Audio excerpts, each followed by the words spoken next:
इस वीडियो में हम देखेंगे स्टैक ऑर्गेनाइजेशन। ये जो है एग्ज़ाम में 2-3 बार पूछा जा चुका है, ठीक है। ये 2 बार आप देख सकते हो और तीसरी बार जो है ये अभी हमारी एग्ज़ाम हुई थी समर 24 की, उसमें भी पूछा जा चुका था।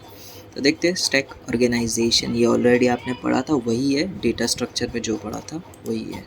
A stack is a storage device that stores the information in such a manner that the item stored last is the first item retrieved. That is LIFO manner, यानी जो आइटम आप लास्ट में स्टोर करोगे वही item को पहले आप retrieve करोगे। यानी यहाँ पे एक मान लो कि ये एक स्टोरेज एरिया है, डिवाइस है, स्टोरेज डिवाइस है। यहाँ पे आपने पहली आइटम पुट की, ठीक है, ये दूसरी आइटम पुट की और ये तीसरी आइटम पुट की, ठीक है। और अगर आपको अब यहाँ पे कोई आइटम रिट्रीव करनी हो या फिर डिलीट करनी हो तो आप कौन सी पहले रिमूव करोगे? जो टॉप मोस्ट पे होगी, यानी जो आपने लास्ट में ऐड की होगी वही आइटम आप रिमूव करोगे। यानी जैसे भी आप ऐड करोगे तो पहले पूरा खाली होगा, पहले ये वाला ऐड करोगे, फिर ये वाला, फिर ये वाला, ठीक है। और अगर आप रिट्रीव करने की बारी आई तो सबसे जो भी टॉप पे होगा उसी को ही आप रिमूव कर पाओगे। और यहाँ पे जो टॉप मोस्ट आइटम रहता है उसको कौन पॉइंट करता है? हमारा टॉप पॉइंटर, ठीक है। इसके अंदर क्या हो जाएगा? ये स्टैक पॉइंटर हो जाएगा, ठीक है। तो देखते हैं next point. The register that hold the address for the stack is called the stack pointer because it's value always point at the top item in the stack. यहाँ पे जो भी हमारा टॉप मोस्ट आइटम होगा उसको कौन point करेगा? Top. और यहाँ पे ये क्या बन चुका है स्टैक के अंदर? Stack pointer. इसको आप स्टैक पॉइंटर भी लिख सकते हो, ठीक है। यहाँ पे हम टॉप नहीं स्टैक पॉइंटर यूज़ करेंगे, that is SP। The physical registers of a stack are always available for reading or writing, ठीक है। ये जो स्टैक का फिजिकल रजिस्टर वाला वर्जन है वो रीडिंग और राइटिंग के लिए यूज़ होता है। It is the content of the word that is inserted और डिलीटेड, ठीक है। यहाँ पे आप डेटा इंसर्ट करते हो या फिर डेटा को डिलीट करते हो। There are 2 types of stack organisation. पहला है हमारा रजिस्टर स्टैक, जो बिल्ड होता है बाय यूजिंग रजिस्टर। यहाँ पे हमारे 2 टाइप है, जिसमें पहला है रजिस्टर स्टैक जिसके अंदर हम रजिस्टर्स का यूज़ करेंगे, और दूसरा क्या है? Memory stack. तो इसके अंदर हम क्या यूज़ करेंगे? मेमोरी यूज़ करेंगे, पर मेमोरी का लॉजिकल पार्ट यूज़ करेंगे और उस पार्ट को हम एज अ क्रिएट कर देंगे stack. Logical part of memory allocated as stack. तो देखते हैं एक एक करके। पहला है हमारा रजिस्टर स्टैक। तो यहाँ पे देखो इसका ये कुछ डायग्राम है और ये देख सकते हो जैसे कि ये 0 से लेके 63 जो है ये हमारे रजिस्टर्स है। ये टोटल कितने? 64 रजिस्टर्स है। यहाँ से 0 से स्टार्ट हुआ और ये 63 पे ख़त्म हुआ। और ये जो है एड्रेस दिए गए हैं, ये 0 एड्रेस है रजिस्टर का, 1 2 3 4 ऐसे 63 तक के पूरे एड्रेस दिए गए हैं इन सभी रजिस्टर्स को। और इन रजिस्टर के अंदर ये 1 2 और 3 के ऊपर हमारा डेटा पुट किया है। लास्ट डेटा जो है वो 3 के ऊपर है, तो इसके लिए हमारा स्टैक पॉइंटर जो है वो 3 को पॉइंट कर रहा है, ठीक है। और यहाँ पे 2 एक्स्ट्रा रजिस्टर्स है, या फिर आप इसे फ्लैग भी बोल सकते हो, फ्लिप फ्लॉप भी बोल सकते हो। तो इसमें क्या होगा कि अगर यहाँ पे आप डेटा पुट करते गए और ये जो है 63 तक आपने डेटा जो है पूरा पुट कर दिया है यहाँ तक के लिए, है ना, तो फिर यहाँ पे ये जो फुल है वो 1 हो जाएगा। मतलब क्या? यानी पूरा जो आपका स्टैक था वो फुल हो चुका है, तो उसे डिनोट करेंगे हम एज अ फुल जो है फुल रजिस्टर, उसे 1 करके, ठीक है। और अगर यहाँ पे जगह खाली है तब ये फुल जो है वो 0 रहेगा। और आप यहाँ पर से डेटा रिट्रीव कर रहे हो या फिर रिमूव कर रहे हो तब क्या होगा कि आप पूरा यहाँ से 0 तक, यहाँ तक 0 पे भी जो डेटा था वो भी आपने रिट्रीव कर लिया, यानी ये जो पूरा स्टैक जो है वो पूरा खाली हो चुका है। तब आप क्या करोगे? ये एम्प्टी नाम का जो रजिस्टर है, फ्लिप फ्लॉप है, फ्लैग है, उसे आप 1 कर दोगे।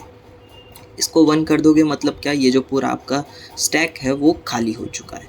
और अगर आप इसको 0 करते हो, 1 मिनट, मैंने क्या बोला था? 1 मिनट यार, दिमाग भी काम नहीं कर रहा है। यानी एम्प्टी जो है वो अगर 1 होगा तब हमारा पूरा रजिस्टर स्टैक जो है वो पूरा खाली होगा। और अगर ये 0 है तो मतलब क्या है कि इसके अंदर जो है कुछ ना कुछ डेटा जो है वो रिट्रीव करने के लिए है हमारे पास, ठीक है। मैंने अगर आगे कुछ गलत बोल दिया तो ये अभी लास्ट में बोला वो सही था। ओके, और यहाँ पे डेटा रजिस्टर है, इसके अंदर हमारा डेटा होगा। डेटा यहाँ पर से आप जो है डेटा पुट करोगे और ये डेटा जो है फिर हमारा स्टैक के अंदर जाएगा। और अगर डेटा आपको स्टैक में से रिमूव करना है तो ये सी जो है उसे हम वापस डेटा रजिस्टर के अंदर मूव कर देंगे।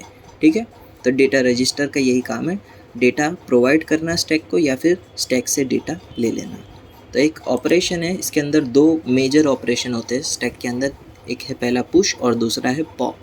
ठीक है, तो पुश ऑपरेशन देखते हैं। तो पुश ऑपरेशन में आपको क्या करना है, डेटा ऐड करना है। डेटा ऐड करना है तो आपको पहले क्या करना होगा, स्टैक पॉइंटर को इंक्रीज करना होगा, यानी ये जो सी के ऊपर स्टैक पॉइंटर है वो ऊपर आ जाए। ठीक है, तो यहाँ पे आपका रजिस्टर है वो खाली है। तो अब यहाँ पे आप क्या करो, डेटा रजिस्टर में से कंटेंट लेकर वो ये स्टैक पॉइंटर जिस मेमोरी को पॉइंट कर रहा है वहाँ पर स्टोर कर दो। यानी डेटा रजिस्टर में से कंटेंट जो है वो मेमोरी ऑफ एसपी के ऊपर स्टोर हो रहा है। तो ये देखो, डेटा रजिस्टर में से जो भी आपका इनपुट आप अभी ऐड कर रहे हो उसको आप मेमोरी ऑफ एसपी यानी एसपी जिस मेमोरी को पॉइंट कर रहा है उधर स्टोर कर दो। ओके, और यहाँ पे एक सिनेरियो ये हो सकता है कि स्टैक पॉइंटर जो है वो ज़ीरो है, मतलब ये जो पूरा स्टैक पॉइंटर है वो पूरा भर चुका है। यहाँ पे अभी S P equals to zero का मतलब क्या है कि पूरा जो ये स्टैक है, रजिस्टर स्टैक, वो पूरा फुल हो चुका है ना। तो अगर वो पूरा फुल हो चुका है तो हमें फुल वाला जो रजिस्टर है उसको 1 कर देना है और जो एम्प्टी वाला रजिस्टर है उसको 0 कर देना है। ठीक है, दोनों अपोजिट है तो दोनों को अपोजिट अपोजिट ही वैल्यू आपको असाइन करनी है। अगर पूरा फुल हो जाता है तब आपको फुल को 1 कर देना है और एम्प्टी को 0 कर देना है। ओके, नेक्स्ट है हमारा पॉप ऑपरेशन। पॉप ऑपरेशन में क्या होगा, आपको मान लो कि ये सी जो है वो रिमूव करना है, तो आप पहले क्या करोगे, ये सी को डेटा रजिस्टर के अंदर स्टोर कर दोगे। ठीक है, सी यानी ये स्टैक पॉइंटर जिस मेमोरी को पॉइंट कर रहा है इस मेमोरी को आप डेटा रजिस्टर के अंदर मूव कर दोगे और फिर स्टैक पॉइंटर को घटा दोगे। ओके, तो यहाँ पे देखो मेमोरी ऑफ एसपी यानी जो मेमोरी स्टैक पॉइंटर पॉइंट कर रहा है वो मेमोरी को आप डेटा रजिस्टर के अंदर कॉपी कर लो, मूव कर लो और फिर स्टैक पॉइंटर को घटा दो। और इसके अंदर भी एक और ये कंडीशन हो सकती है कि पूरा रजिस्टर स्टैक जो है हमारा वो पूरा खाली है। ठीक है, यानी यहाँ पर है खाली हो चुका है, तो तब हमें क्या करना होगा, एम्प्टी को 1 कर देना है और फुल को 0 कर देना है। ठीक है, तो ये थे हमारे रजिस्टर स्टैक के पुश एंड पॉप ऑपरेशन और ये सब वही चीज़ें लिखी गई है, आप पढ़ना चाहो तो पढ़ सकते हो। ओके, अब है मेमोरी स्टैक। मेमोरी स्टैक जो है इसमें कुछ हमारा डायग्राम जो है कुछ इस तरह से दिया गया है। इसमें हमारी जो मेमोरी है वो 3 पार्ट में यहाँ पे डिवाइड कर दी गई है। पहला है हमारा प्रोग्राम या फिर इंस्ट्रक्शन, दूसरा डेटा या फिर ऑपरेंड और तीसरा स्टैक। यहाँ पे अगर आप देखो तो ये जो प्रोग्राम है उसे एक प्रोग्राम काउंटर पॉइंट कर रहा है और डेटा को एड्रेस रजिस्टर यानी AR जो है वो पॉइंट कर रहा है। और प्रोग्राम जो है वो हमारा 100 एड्रेस के ऊपर स्टोर्ड है और डेटा जो है वो 100 बोल दिया यहाँ पे 1000 पे है और ये 2000 पे है और ये स्टैक जो है वो हमारा 3000 से स्टार्ट हो रहा है, 3000 से लेके 4001 तक। ओके, यहाँ पे देखना ये जो अप्रोच है वो अप टू डाउन अप्रोच है और जो अभी हमने पीछे देखा था वो डाउन टू अप अप्रोच थी। ये देखो 0 से 63 था और यहाँ पे अप टू डाउन अप्रोच है। ठीक है, अप टू डाउन, और यहाँ पर हमारा मान लो कि डेटा है तो ये स्टैक पॉइंटर उसे पॉइंट कर रहा है। और अगर आपको यहाँ पे डेटा ऐड करना है यानी पुश ऑपरेशन परफॉर्म करना है इन द मेमोरी स्टैक, तब आपको क्या करना होगा, यहाँ पर इस केस में स्टैक पॉइंटर को डिक्रीज़ करना है। क्यों डिक्रीज़ करना है, मान लो कि यहाँ पे अभी मैंने पहले ही कहा था ये कौन सी अप्रोच है, अप टू डाउन है ना। तो यहाँ पे हमारा स्टैक पॉइंटर जो है अगर उसे इंक्रीज़ करते हैं तब वो ऊपर वाले को पॉइंट करता है। ठीक है, तो अभी यहाँ पे डेटा जो है कुछ इस तरह से हमारा सॉर्ट किया गया है, यानी आप इसके अंदर डेटा को चेंज करना चाहो तो चेंज कर सकते हो कि प्रोग्राम को आप एकदम लास्ट में सेव करो फिर डेटा को सेव करो और ऊपर स्टैक रखो, इस तरह से भी कर सकते हो।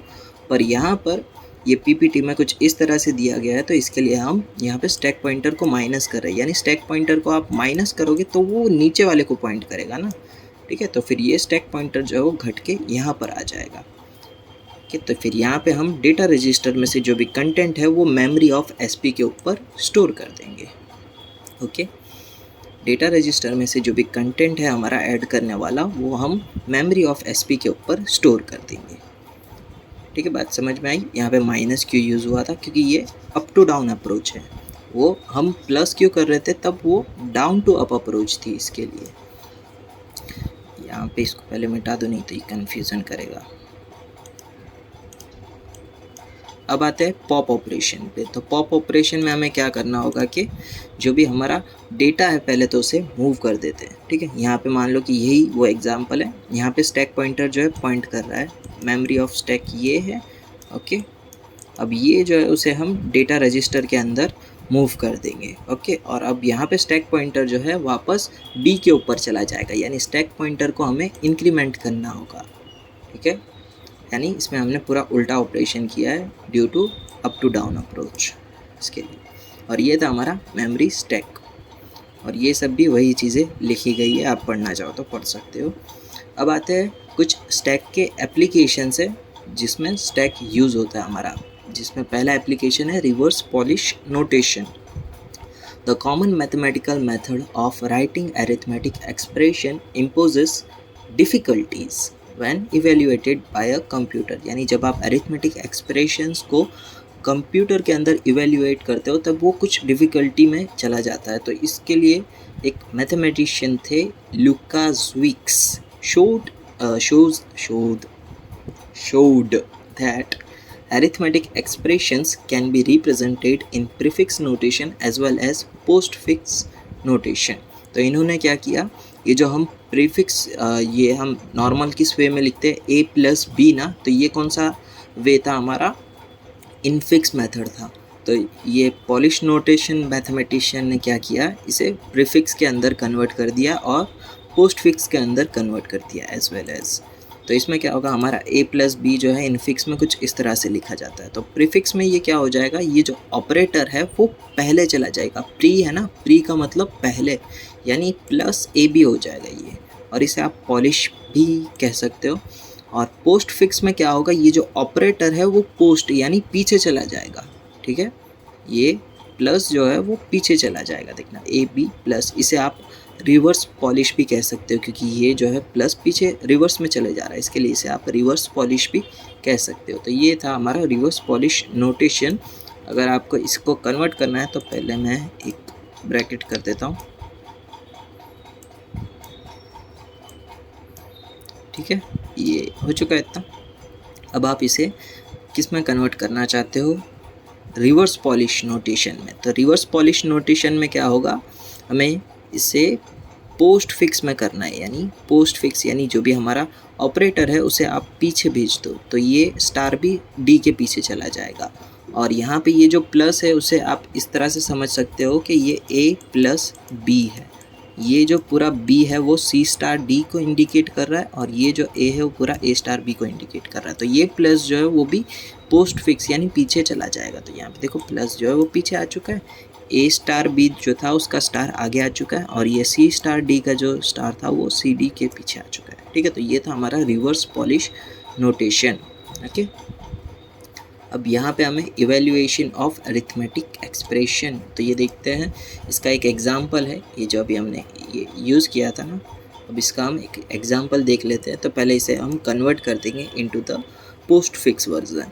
ठीक है, ये 3 स्टार 4 जो था उसका स्टार हमने पीछे भेज दिया यहाँ पर, 5 स्टार 6 जो था उसका स्टार हमने पीछे भेज दिया, और ये जो प्लस है वो एकदम लास्ट में चला जाएगा क्योंकि ए और ये बी और ये प्लस जो था वो पीछे चले जाता है, तो इसके लिए ये प्लस लास्ट में आ जाएगा। अब इसे हम स्टैक के वर्जन में देखते हैं। तो स्टैक के अंदर क्या होगा, ये वाला वर्जन फॉलो होगा। ठीक है, इनफिक्स वाला नहीं, पोस्ट फिक्स वाला वर्जन जो है वो स्टैक फॉलो करेगा। तो यहाँ पे हम 3 ऐड करेंगे, और यहाँ पे होगा हमारा टॉप पॉइंटर जो लास्ट आइटम को पॉइंट करता है। तो अब आया यहाँ पे हमने 4 ऐड किया। ठीक है, 4 ऐड किया, तो यहाँ पे पॉइंटर जो है वो 4 को पॉइंट कर रहा है। अब आएगा हमारा स्टार। तो स्टार में क्या होगा, ये दोनों एलिमेंट के बीच में स्टार परफॉर्म होगा। ठीक है, ये दोनों एलिमेंट के बीच में स्टार परफॉर्म होगा, यानी 4 × 3 दैट इज़ 12। ठीक है, तो ये 12 आ चुका है। अब 5 आया, तो 5 हमने ऐड कर दिया यहाँ पर। अब 6 आया। ठीक है, 6 आ चुका है यहाँ पर। अब आया है स्टार। तो स्टार जो है ये दोनों के ऊपर परफॉर्म होगा। ठीक है, स्टार जो है 6 और 5 के बीच में परफॉर्म होगा, ना कि 12 के बीच में। तो यहाँ पे 6 × 5 कितना हो जाएगा, 30 हो चुका है। अब यहाँ पे आया हमारा प्लस, तो प्लस आप कर दो, 30 + 12 कितना होगा 42। तो ये था हमारा evaluation of arithmetic expression using stack, और यहाँ पे आएगा हमारा आंसर 42। ठीक है, तो यहाँ तक रखते हैं।